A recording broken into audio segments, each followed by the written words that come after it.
మంచిది ప్రియులారా, దేవుని వాక్యంలోకి వెళ్దాము. నేటి దినాన మనం నేర్చుకోబోయే అంశము విజ్ఞాపన. విజ్ఞాపన అనే అంశం ద్వారా మనం నేర్చుకుంటున్నాం. మొన్నటి దినాన ఆదివారము మనము నేర్చుకున్నటువంటి అంశాన్ని మనం చూసినప్పుడు విన్నపం గురించి మనం నేర్చుకున్నాం. ఈరోజు విజ్ఞాపన అనే అంశం ద్వారా మనం నేర్చుకోబోతున్నాం. సేమ్ దేవుని వాక్యంలోకి దరిదాపున విన్నపము, విజ్ఞాపనము, ప్రార్థన ఇవన్నీ కూడా ఒకటికి ఒకటి లింక్ కలిసి ఉంటూ ఉంటాయి. అయితే ప్రతి వాక్య భాగంలోకి వెళ్ళి దేవుని వాక్యం ఏదైతే మనకు చెప్పాలని ఆశపడుతుందో, మనకి ఏదైతే అవసరమై ఉంటుందో, ప్రతి వాక్యంలో కూడా గొప్పతనం ఉంటుందని చెప్పి నేను భావిస్తాను. కాబట్టి మన ఆలోచన కాదు కానీ ఒక్కొక్క అంశాన్ని బోధించుకుంటూ ముందుకు వెళ్తూ ఉన్నాం. ఈరోజు విజ్ఞాపన అనే అంశం ద్వారా దేవుని వాక్యాన్ని మనం ధ్యానం చేద్దాము. సమూయేలు మొదటి గ్రంథము 2వ అధ్యాయము. సమూయేలు మొదటి గ్రంథము 2వ అధ్యాయము మొదటి వచనాన్ని మనం చూసినప్పుడు, మరియు హన్నా విజ్ఞాపన చేసి ఇలాగనెను, నా హృదయము యెహోవా యందు సంతోషించుచున్నది, యెహోవా యందు నాకు మహాబలము కలిగెను, నీ వలనే రక్షణను బట్టి సంతోషించుచున్నాను, నా విరోధుల మీద నేను అతిశయపడుదును. మరియు హన్నా విజ్ఞాపన చేసి ఇలాగనెను, నా హృదయం యెహోవా యందు సంతోషించుచున్నది, యెహోవా యందు నాకు మహాబలము కలిగెను, నీ వలని రక్షణను బట్టి సంతోషించుచున్నాను, నా విరోధుల మీద నేను అతిశయపడుదును. నా విరోధుల మీద నేను అతిశయపడుదును. హన్నా గారు ప్రార్థన చేస్తూ ఈ ఒక వాక్య భాగాన్ని మనకు గుర్తు చేస్తూ ఉన్నది.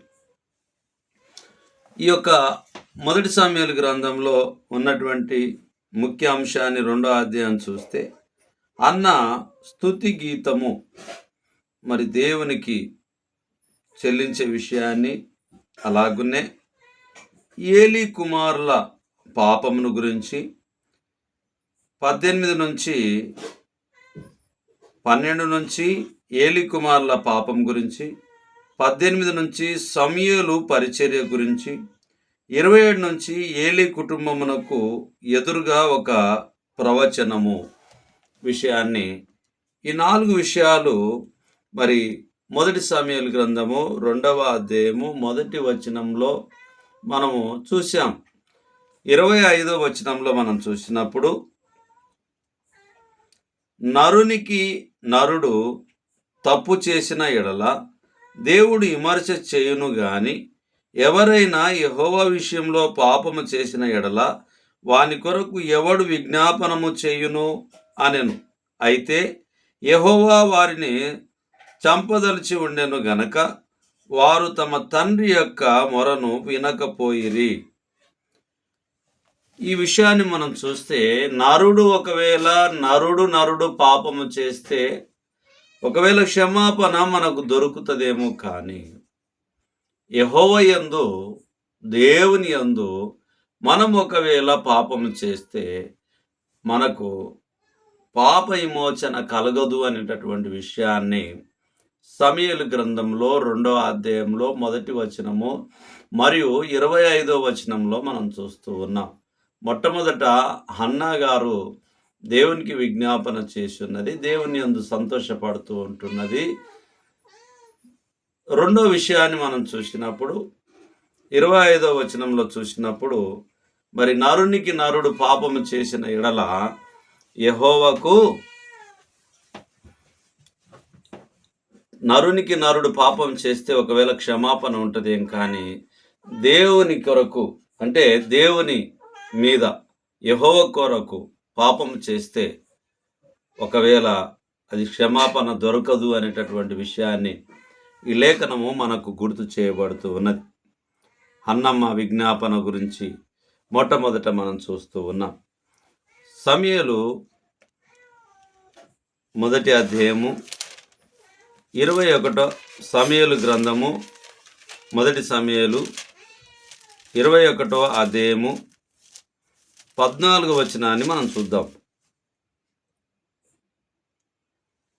కావున ఆక్సీజు రాజు మీరు చూచితిరి గదా, వానికి పిచ్చి పట్టినది, నా యొద్దకు వీని ఎందుకు తీసుకొని వచ్చితిరి?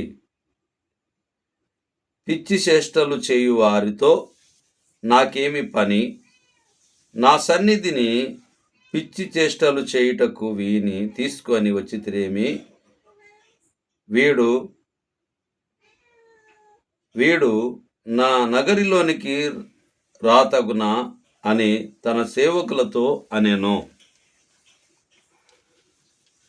10వ వచనం చూస్తే, అంతటా దావీదు సౌలునకు భయపడినందున ఆ దినముననే లేచి పారిపోయి గాతు రాజైన ఆకీషు నొద్దకు వచ్చెను. ఆకీషు సేవకులు ఈ దావీదు ఆ దేశపు రాజు కాడా? వారు నాట్యమాడుచు గాన ప్రతి గానములు చేయొచ్చు. సౌలు 1000 కొలది హతము చేసిననియు దావీదు 10,000 కొలది హతము చేసిననియు పాడిన పాటలు ఇతని గురించినవే గదా అని అతని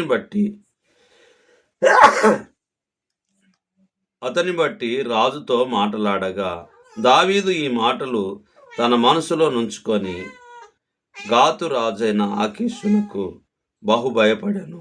కాబట్టి దావీదు వారి ఎదుట తన చర్చ మార్చుకొని వెర్రివాని వలె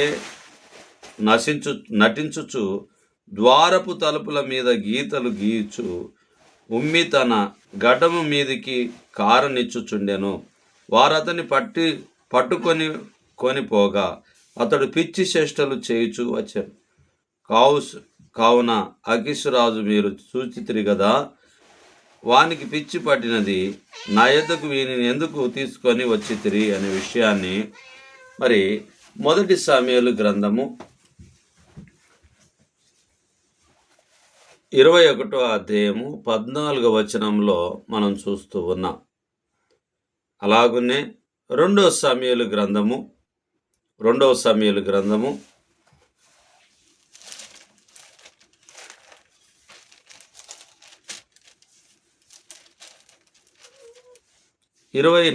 అధ్యాయము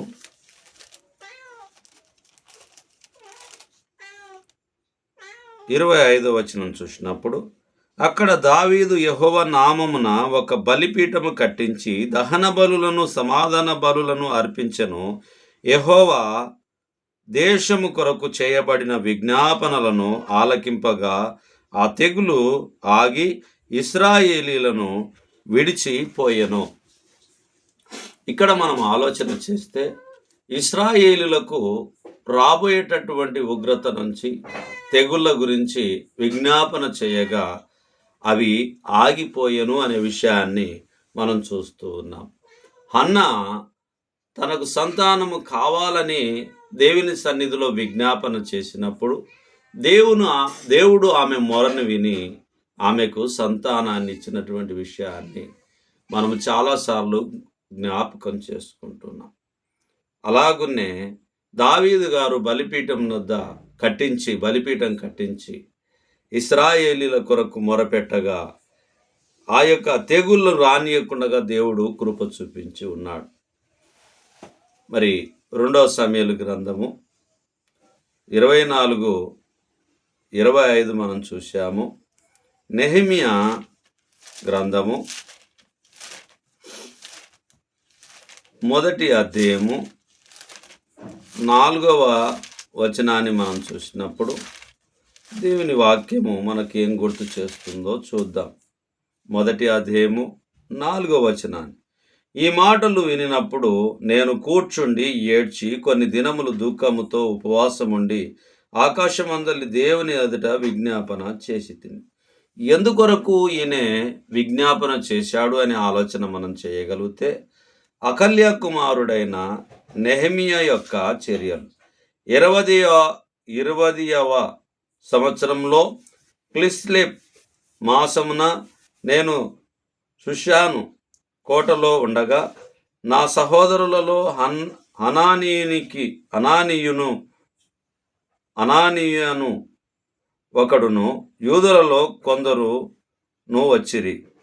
చెరపట్టబడిన శేషములో తప్పించుకున్న యూదులను గురించియు యెరూషలేమును గురించియు నేను వారిని అడగగా, వారు చెరపట్టబడిన వారిలో శేషించిన వారు ఆ దేశంలో బహుగా శ్రమను నిందను పొందుచున్నారు.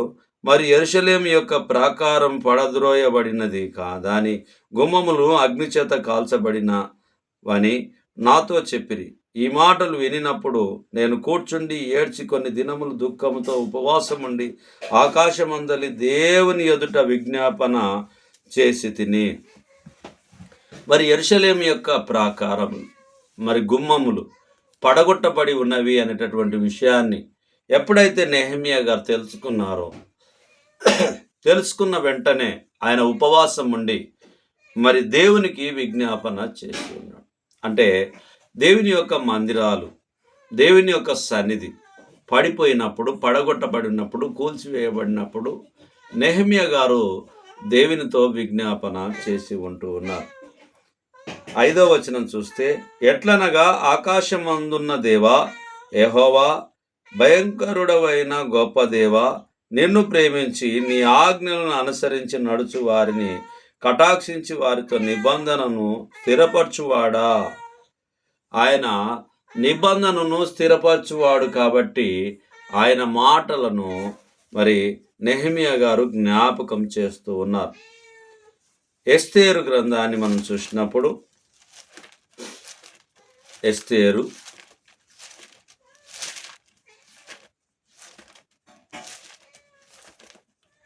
7వ అధ్యాయము 2-3 వచనాలను మనం చూస్తే, ఎస్తేరు గ్రంథము 7వ అధ్యాయము 2-3 వచనాలు మనం చూసినప్పుడు అక్కడ రాజు దగ్గర చూద్దాం ప్రియులారా, చూద్దాం.